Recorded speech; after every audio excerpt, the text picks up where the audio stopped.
तारीख 26 जुलाई 1999, -30 डिग्री पारा, मुश्किल हालात, 527 जवान शहीद, 1363 जवान घायल, 1, 2, 3 नहीं बल्कि पूरे 13 हफ्ते की लड़ाई यानी 3 महीने लंबा युद्ध। कारगिल से पाकिस्तानी सेना को खदेड़ने का अभियान और फिर टाइगर हिल पर तिरंगा, कुछ यूं भारतीय सैनिकों का शौर्य गाथा था।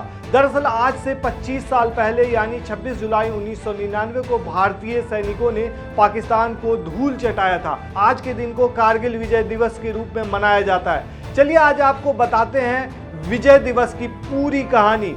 जिस वक्त हम अपने घरों में आराम कर रहे थे उस वक्त कोई था जो हिमाचल की ऊंचाइयों पर अपनी जान की परवाह न करते हुए हमारी ओर दुश्मनों को आने से रोक रहा था। वो कोई हिंदू, मुस्लिम, जाट या मराठा नहीं था, बल्कि वो था भारत देश का मजबूत सिपाही जिसकी जाति भारतीय थी और वो अपनी मातृभूमि की रक्षा कर रहा था। जी हां, हम बात कर रहे हैं कारगिल युद्ध दिवस की, जिसके आज 25 बरस पूरे हो चुके हैं। दरअसल भारत और पाकिस्तान के बीच 1947 के बाद 3 युद्ध हुए हैं। पहला युद्ध 1965, दूसरा 1971 और तीसरा 1999 में हुआ था। इन तीनों में सबसे लंबा युद्ध 1999 का था, जिसमें पाकिस्तान ने धोखे से भारत पर हमला कर दिया था। लेकिन बावजूद इसके भारतीय सेना ने पाकिस्तान को युद्ध में उसकी जगह दिखाते हुए जीत हासिल की थी। जिस बहादुरी से भारतीय सैनिकों ने पाकिस्तान की घुसपैठ का जवाब दिया उसे कभी नहीं भुलाया जा सकता है। आज ही के दिन 26 जुलाई 1999 को भारतीय सैनिकों ने टाइगर हिल और पॉइंट 4875 और 5140 सहित पाकिस्तानी सेना के जरिए कब्जा की गई सभी पर्वत चोटियों पर सफलतापूर्वक अपना नियंत्रण हासिल किया था। आज की तारीख पाकिस्तान को उसकी जगह एक बार फिर से दिखाने और भारत की जीत का प्रतीक है। आज की तारीख हमारे भारतीयों के पराक्रम और बहादुरी को दर्शाती है। हर साल इस दिन हम उनके बलिदान को याद करते हैं और उन्हें श्रद्धांजलि अर्पित करते हैं। चलिए इससे जुड़ी कुछ चीजें आपको बताते हैं, जैसे ऑपरेशन सफेद सागर। इस युद्ध में भारतीय वायुसेना ने ऑपरेशन सफेद सागर के तहत महत्वपूर्ण भूमिका निभाई थी। वायुसेना ने दुश्मन के ठिकानों पर हवाई हमले किए थे और भारतीय सेना को सहायता प्रदान की थी। चलिए आज इस मौके पर आपको एक वीर की कहानी सुनाते हैं। दरअसल एक भारतीय फाइटर पायलट नचिकेता को पाकिस्तान ने बंधक बना लिया था। उस दौरान यानी युद्ध के दौरान पाकिस्तान में उन्हें कई दिनों तक प्रताड़ित भी किया गया था। उन्हें करीब 8 दिन के बाद भारत को सौंपा गया था। इस दौरान उन्होंने बताया कि पाकिस्तान में उनके साथ क्या क्या हुआ। ये 8 दिन उनके लिए शायद 8 साल से भी ज़्यादा लंबा रहा होगा। दरअसल नचिकेता एक रोज फाइटर प्लेन MiG-27 उड़ा रहे थे और दुश्मनों को अपना निशाना बना रहे थे। इसी दौरान उनके विमान का इंजन फेल हो गया और उन्हें विमान से निकलना पड़ा था। जैसे ही जमीन पर लैंड हुए उन्हें पाकिस्तानी आर्मी के सैनिकों ने घेर लिया था। इसको लेकर उन्होंने बताया था कि उस दिन हमारे साथ 3 और लड़ाकू पायलटों ने उड़ान भरी थी। हमारे निशाने पर मुंथो ढाबो नाम की जगह थी। ये पाकिस्तान लॉजिस्टिक बेस का सेंटर था। हम लगातार अपने निशानों को तबाह कर रहे थे। तभी मेरा इंजन खराब हो गया। मेरे पास विमान से निकलने के अलावा कोई और रास्ता नहीं था। जब मैं विमान से बाहर निकल गया तो मैंने देखा पहाड़ों में विमान दुर्घटनाग्रस्त हो गया था। उन्होंने आगे बताया कि कुछ ही देर में मैंने देखा कि पाकिस्तानी सैनिकों ने मुझे घेर रखा है। इसी बीच एक पाकिस्तानी सैनिक ने मेरे मुंह में AK-47 की बैरल घुसेड़ दी थी।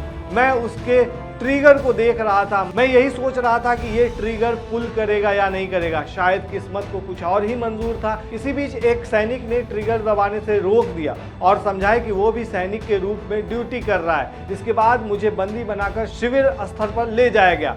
शिविर में जाने के बाद उन्होंने बताया कि शिविर में उन्हें काफी ज्यादा टॉर्चर किया गया। उन्होंने बताया कि मुझे C-130 विमान से इस्लामाबाद और फिर रावलपिंडी ले जाया गया। इसके एक दिन के बाद मुझे ISI के स्पेशल सेल को सौंप दिया गया था। उन्होंने आगे ये भी बताया कि मुझे सेल में अकेला रहना पड़ता था। ये मेरे लिए कठिन था क्योंकि वो मुझे मानसिक, शारीरिक, भावनात्मक रूप से तोड़ना चाहते थे। तो ये थी उस वीर की कहानी जिसकी वजह से आज हम चैन की नींद सो पाते हैं। और भी ऐसे कई वीर थे जो उस वक्त काफ़ी ज़्यादा बहादुरी का काम किया था। वहीं कैप्टन विक्रम बत्रा को कौन भूल सकता है, जिन्होंने अपनी जान की परवाह किए बगैर तिरंगे के सम्मान को 7वें आसमान पर पहुंचा दिया था। गंभीर रूप से घायल होने के बावजूद उन्होंने अपने सैनिकों का नेतृत्व किया और 7 जुलाई 1999 को शहीद हो गए। अपनी शहादत से पहले उन्होंने 5 दुश्मन सैनिकों को ढेर कर दिया था। उनकी बहादुरी के लिए उन्हें भारत के सर्वोच्च सैन्य सम्मान यानी कि परमवीर चक्र से सम्मानित किया गया था। चलिए कारगिल विजय दिवस के बारे में कुछ और खास बातें भी जानते हैं। कारगिल युद्ध में 2.5 लाख से ज्यादा गोले दागे गए थे। कारगिल युद्ध में लगभग 696 पाकिस्तानी सैनिकों की भी जान गई थी और इस दौरान पाकिस्तान से 5000 से ज्यादा सैनिकों का इस्तेमाल किया गया था। वहीं कारगिल से पाकिस्तानी सेना को खदेड़ने के अभियान को ही ऑपरेशन विजय का नाम दिया गया था। इस मिशन के दौरान भारतीय सेना ने टोलो लिंग टॉप को दुश्मन के कब्जे से आज़ाद कराने के लिए अपने सैनिकों को अभिमन्यु, भीम और अर्जुन नाम के 3 समूहों में विभाजित किया था और बहुत ही अच्छी प्लानिंग के साथ पाकिस्तान को शिकस्त दी थी। और सबसे बड़ी बात, ये जो युद्ध थी ये लगभग 3 महीने तक चली थी, यानी कि इस युद्ध में इजराइल ने भारत को गोला बारूद और ड्रोन समेत बहुत सारे सैन्य उपकरण भी प्रदान किए थे, जिससे युद्ध में भारत की काफ़ी मदद हुई थी।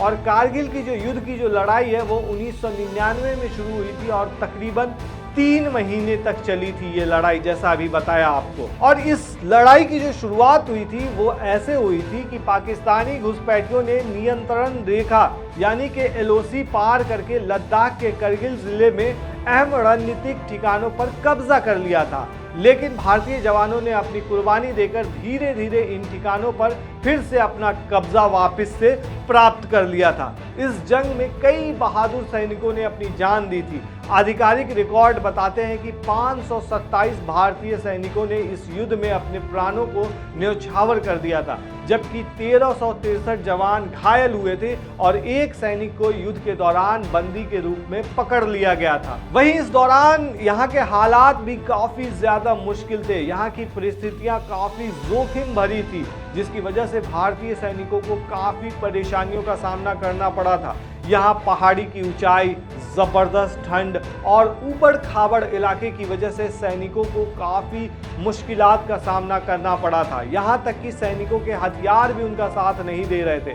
लेकिन इन तमाम विषम परिस्थितियों के बाद भी भारतीय जवानों ने अपना हौसला नहीं खोया और इस लड़ाई में जीत हासिल की थी। यहाँ सर्दियों में तापमान -30 डिग्री सेल्सियस तक गिर जाता था।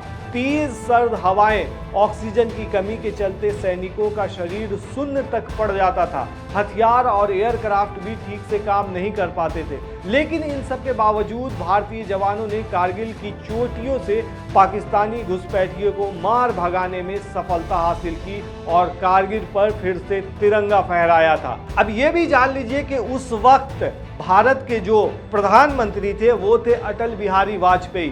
भारत की जीत के बाद उन्होंने ऑपरेशन विजय को सफल घोषित किया था और उस वक्त पाकिस्तान के साथ भविष्य की बातचीत के लिए शर्तें भी रखी थी। वहीं उस वक्त पाकिस्तान के जो प्रधानमंत्री थे वो थे नवाज शरीफ और इस मामले को लेकर बहुत ज़्यादा उस वक्त उथल पुथल मची थी और फिर पाकिस्तान को मुंह की खानी पड़ी थी और उसके बाद बहुत सारे समझौते हुए, जिसके बाद निष्कर्ष निकला कि शांति का जो है वो पैगाम भेजा गया था दोनों तरफ से। लेकिन ये जो विजय दिवस है हमारा कारगिल विजय दिवस, वो अपने आप में एक हमारे जो वीर सैनिक थे उनके बारे में एक गर्व वाली कहानी है और ऐसे जज्बों के साथ लड़ने वाले सैनिकों को और सारे सैनिकों को दिल से सलाम किया जाता है।